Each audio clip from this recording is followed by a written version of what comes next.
It's early in the morning. Up at the front desk of All Day Fitness, a dejected Kayla, the gym's confident but sporadic do-it-all staffer, stares blankly towards the entryway where a swell of members are walking in and scanning their phones. Thanks, have a good workout. Thanks, have a good workout. Thanks, have a good workout. The only member without headphones gives her an eager smile. Thanks, you too. Wait, you know what I mean. Yes, Gary, and I knew what you meant yesterday and the day before. So, have you thought at all about dinner then? Gary, please don't make me do this again. You won't have to if you just say yes. Kayla turns to find an energetic, middle-aged man standing impatiently behind the back counter, holding one of his wired headphones away from his ear. What do you need, Kyle? Mind flipping TV3 to something a little bit more informative? Can't exactly do my job if I'm not up to date on the latest news cycle. Yeah, hold on. She snatches the remote and starts pressing buttons, becoming increasingly more frustrated with each push. Oh, and by the way, someone puked in one of the urinals. One thing at a time, Kyle. The remote is still clearly not working. This thing sucks. She turns to change out the batteries and is startled to find Gary is still standing there. Get out of here, man. Can you hurry it up? I mean, do you have any idea what's happening in Washington right now? Kayla glares at him, but holds her tongue as she switches out the batteries. She reaches forward and presses the button with force. There. You happy? Hey, what the hell? She and Kyle look to the Stairmasters, where an absurdly large bodybuilder jumps down and storms at them. Switch it back. I can't do cardio without my soaps. I think you two can deal with this. She casually tosses the remote to Kyle before walking away. He turns to the bodybuilder, who snatches the remote, changes the channel, then snaps the device right in Kyle's face. This is All Day Fitness.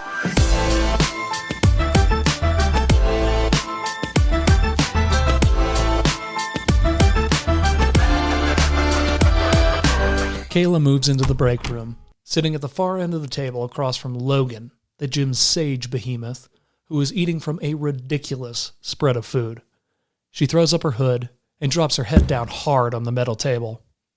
I hate these people. Dude, same. I have to train Mrs. Thompson in 5 minutes. Here, look at what I've been dealing with. He slides his phone over to her. She looks at the screen of text messages, becoming more and more uneasy as she scrolls. Oh, God. This woman is out of control.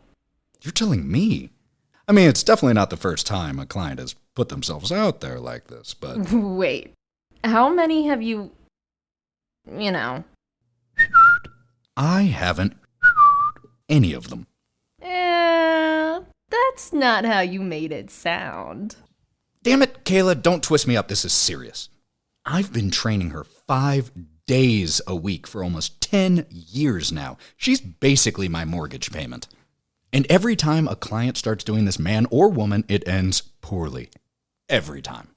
Yeah, well, at least sex is your worst case scenario. I gotta say, I'm pretty sick of the unscheduled 12-hour shifts and cleaning up after wrinkly toddlers. You wanted to work at a gym, right? He raises the blender bottle and chugs his protein shake. Yeah, but I didn't want to get stuck at the bottom of the pecking order. I've been here for 6 months, basically running that desk by myself, and Pat hasn't so much as mentioned a raise. I think he's a bit more worried about losing his house right now. Her head drops back down to the table. I hate this job so much. Then quit. I can't. Then stay. But I hate it. Well, seems like you got it all figured out then. Knock, knock. His face drops as he turns to see Mrs. Thompson, an energetic and gaudy housewife, poking her head in. He tries masking his nerves with an awkward smile. Mrs. Thompson, you know you can actually just knock. But I don't want to waste a second of our session. My hips are in need of a deep stretch. Kayla looks up, both disturbed and concerned.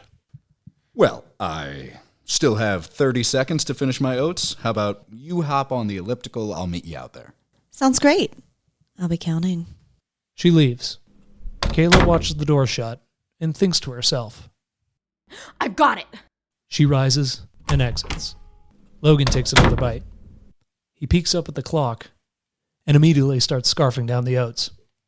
Sitting at his desk in a private office, Pat, the gym's exhausted and rotund general manager, pops 2 pills, chasing them with a cup of coffee.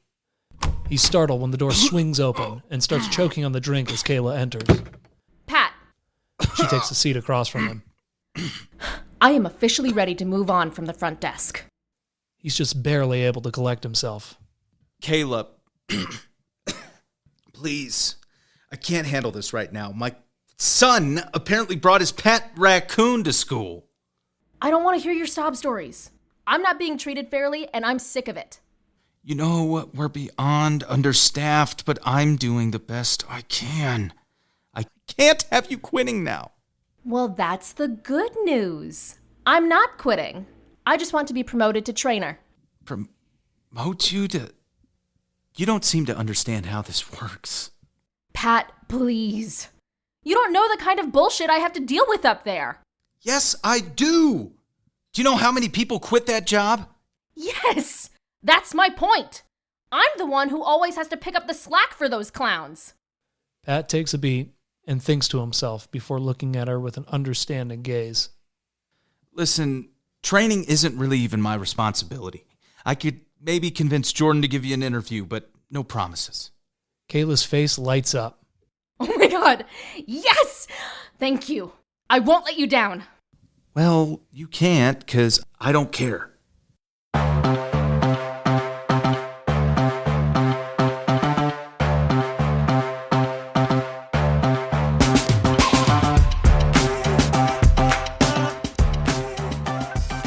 Out on the sales floor, Sean, the offbeat and energetic sales manager, sits at his desk doing busy work on his computer.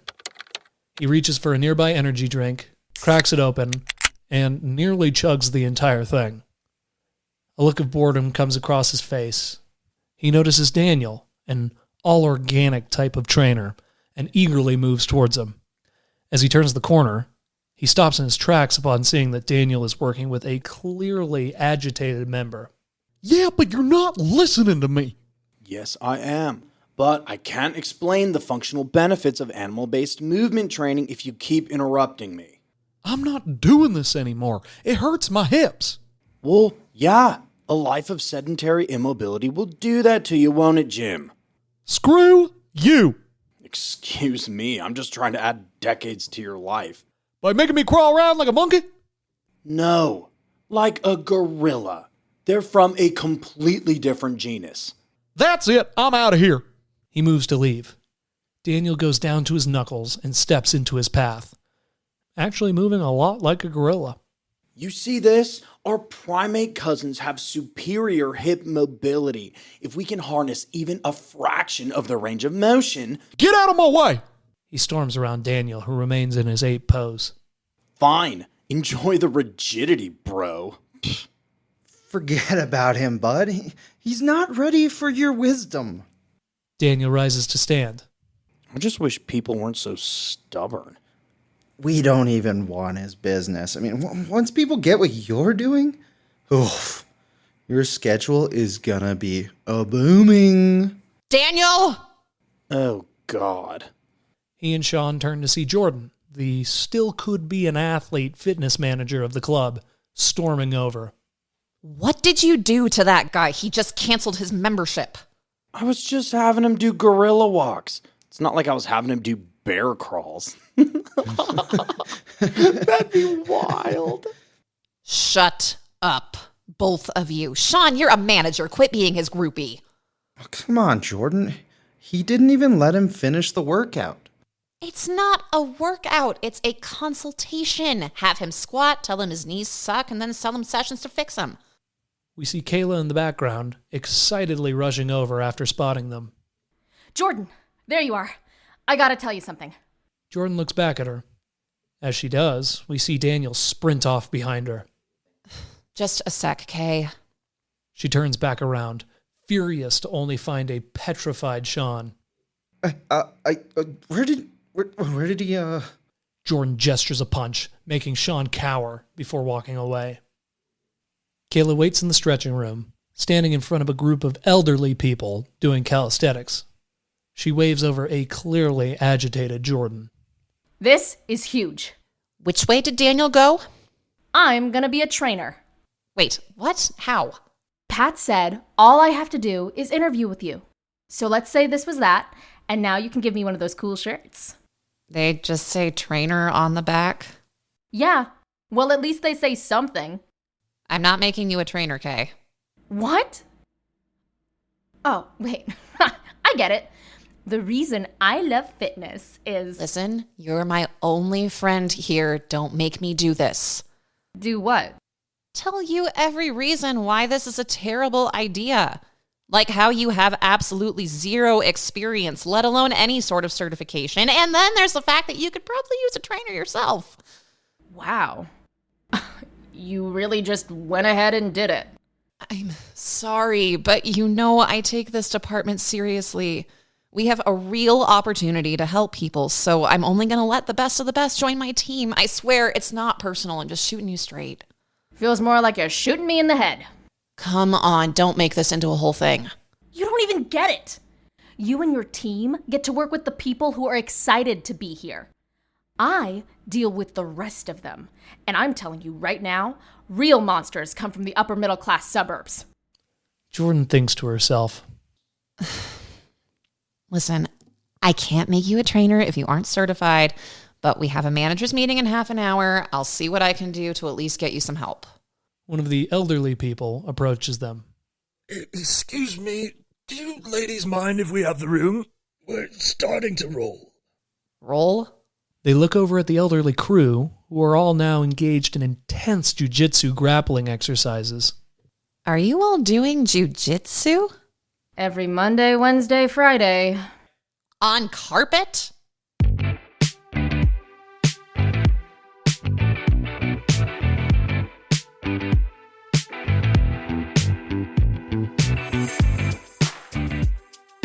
Across the gym, Logan walks a giddy, satisfied, and sweaty Mrs. Thompson to the front door. That was incredible, Logie. What did I say about calling me that? Relax, I know you love it. I definitely don't.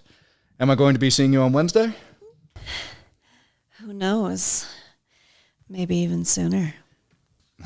Unfortunately, I'm all booked up tomorrow. Maybe outside of office hours, then? She drags her index finger across his chest while walking out.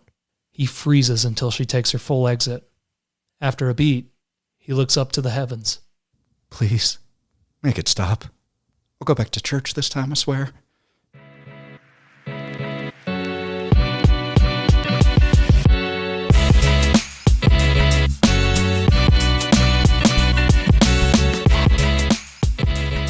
Back in the GM's office, Pat sits at his desk dealing with a bloody nose while an uncomfortable Jordyn and Sean sit across from him. Are you sure you don't want me to go get some help? I mean, that thing's been spewing for like 10 minutes. No, I can feel it slow it down. We're okay. He tosses the bloody tissue into the trash before shoving a fresh piece up each respective nostril. Now, where were we? We were trying to figure out how to get Kayla some help. We've had 19 people start and quit in the past 8 months. What do you want me to do? I could bring her over to Cells. I honestly really need some staff. We're trying to make her life easier, not force her to quit. Hey, I'm a good boss. Yeah, sure you are. Oh, what if we fire Daniel and get her a raise? Whoa. Why would we do that? I mean, he's the most knowledgeable person here. That's simply not true. He's a hippie with an anger problem. I don't need someone who spends half an hour of every sale talking about the benefits of foraging for your own mushrooms. I wouldn't mind getting rid of him. We can't fire him without cause.